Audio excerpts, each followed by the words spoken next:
Je vais vous rappeler une chose. Vous, ces personnes qui prenez la parole ici à tort et à travers, vous sortez de vos bouches, je ne voudrais pas dire vos gueules, parce que quelquefois, quand on vous écoute, on a l'impression que ce qui dégouline de vos gueules n'est pas différent de ce que la maudite Maliba traîne à travers sa vie. Quelquefois, il faut se calmer. Quelquefois, il faut prendre, il faut avoir de la retenue. Et il y a quelqu'un qui le dit très souvent, quand on n'a rien à dire, eh bien, il faut la fermer.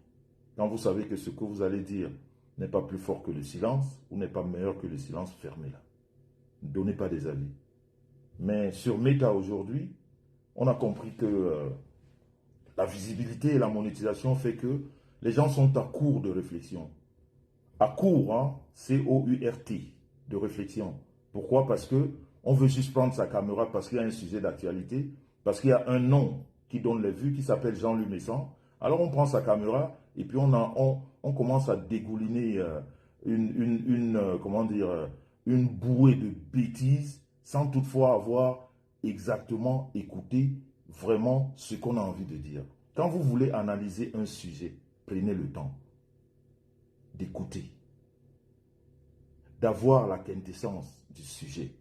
Même s'il dure 10 heures, quand vous voulez parler de quelque chose, prenez le temps de l'écouter. Et comme ça, vous faites une très bonne analyse. On ne fait pas les analyses pendant le live. Ça vous rabaisse, ça fait qu'on se dit que vous êtes au-dessus du sujet que vous avez voulu évoquer.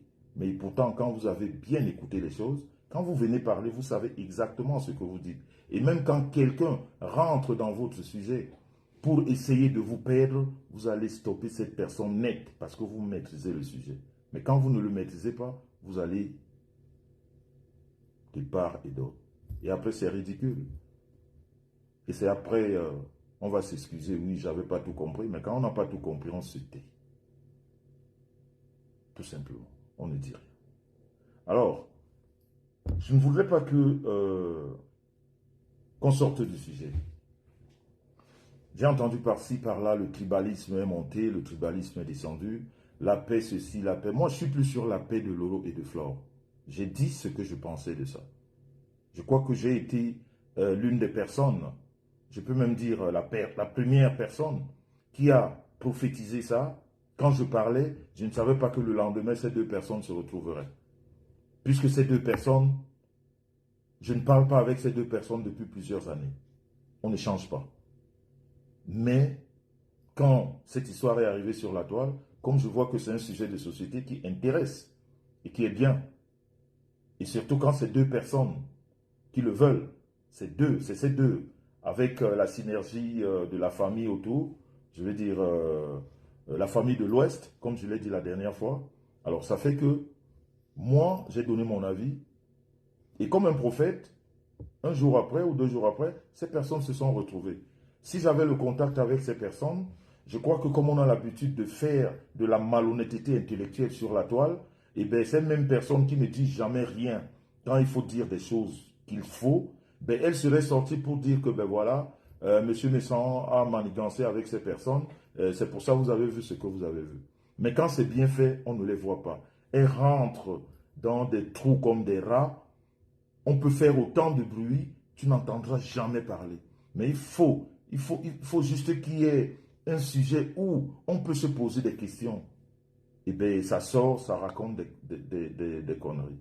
Donc, il faudrait que ces deux personnes, qu'on les laisse là où elles sont. Et puis, ni Flore, ni Lolo, ce n'est pas des références pour moi.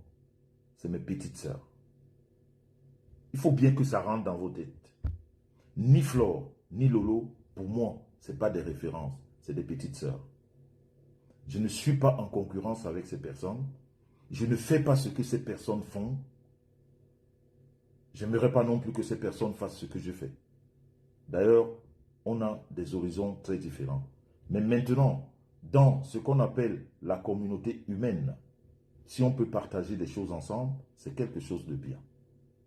Donc, quand mon sujet est sur la table et que quelqu'un voudrait le parler, ne le comparez ni à Flore ni à Lolo. Ce n'est pas pareil. Il n'y a rien de pareil dans ce sujet. Il faudrait savoir réfléchir. Quand on dit qu'on est intelligent, utilisons l'intelligence pour des bonnes choses. Oh là là, il y a la grande sœur Pavlik Patricia qui est arrivée. Bisous là-bas à la Bic Ressé. Donc, je crois qu'à chaque sujet, sa réflexion. Je vous ai vu ici vous battre. Aujourd'hui, quand vous allez sur YouTube, vous passez, vous visionnez YouTube, vous allez lire un peu partout, Karimo a tué Samy. Excusez-moi, Karimo Akilam. Ce n'est pas des bons mots pour M. Zuckerberg. Vous allez voir Karimo Akilam Samy. Pourquoi? Parce qu'il y a des personnes qui ont pris le devant, sans savoir la quintessence du problème, ont avancé des âneries. Et ces âneries sont restées. Parce qu'il y a un endroit qu'on appelle YouTube, et que ce soit YouTube ou d'autres applications d'ailleurs, qui archivent tout ce qu'on dit. C'est pour ça, quand on dit des choses, il faudrait qu'on dise des choses vraies. Il faudrait que c'est le vrai qui reste. Il ne faudrait pas que c'est le faux. On peut se tromper, ce qui arrive.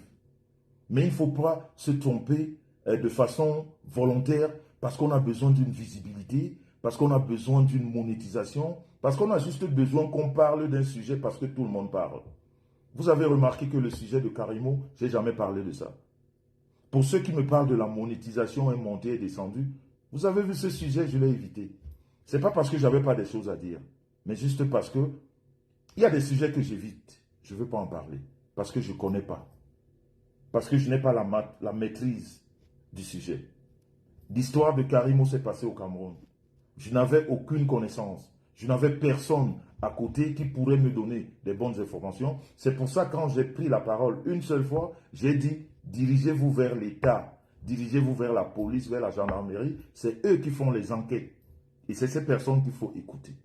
Mais on a eu des enquêteurs ici, on a eu des procureurs qui se sont lourdement trompés. Il y en a qui ont même pris, qui se sont excusés après, qui étaient des amis et qui ont commencé à se battre parce que tout au long du chemin, eh bien, les chemins se sont dispersés parce que justement, la base de ce que vous discutiez était faux. Et c'est ça le vrai problème sur Meta. On fait des choses parce qu'on a envie de parler. Il faudrait qu'on dise que oui, moi aussi j'ai parlé. Mais moi, je ne suis pas comme ça. C'est pour ça que j'ai toujours refusé ce côté de dire que je suis blogueur. Je n'aime pas ce côté. J'aime pas trop le côté qu'on dise blogueur. Mais bon, maintenant, quand tu parles tous les jours sur la toile, on t'appelle blogueur. Bon, c'est pas grave. Si vous me le donnez, je le prends. Mais c'est un nom que j'aime pas. Parce que je n'interviens pas sur tous les sujets.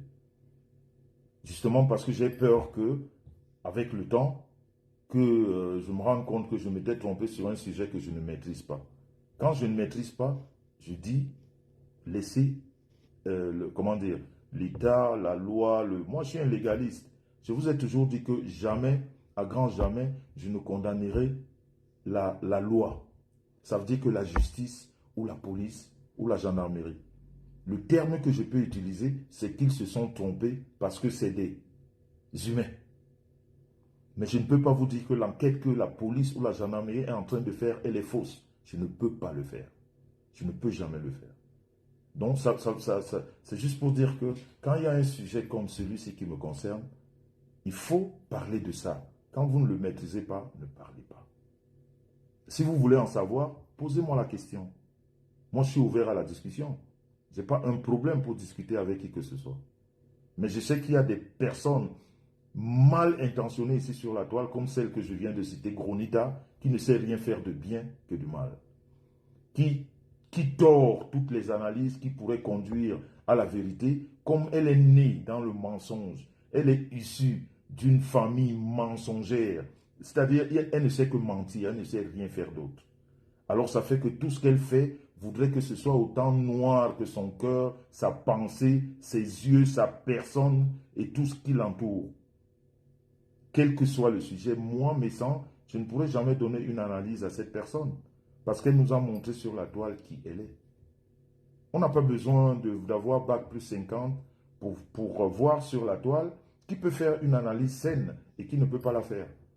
Donc, à un moment donné, on peut s'amuser.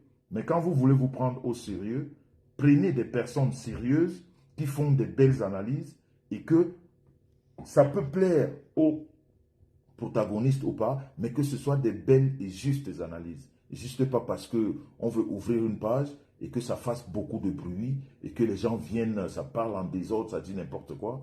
Moi, je ne suis pas comme ça. Je ne suis pas comme ça. C'est pour ça que j'évite des sujets comme Karimo qui s'est passé là, comme Cabral Nandip qui est mort là. On a vu, j'ai souhaité mes condoléances, c'était tout. Je ne suis pas rentré dans... Il est mort parce que j'ai vu des discussions ici qui n'ont rien à voir. Hein. Voilà, il y a des sujets qu'on peut éviter.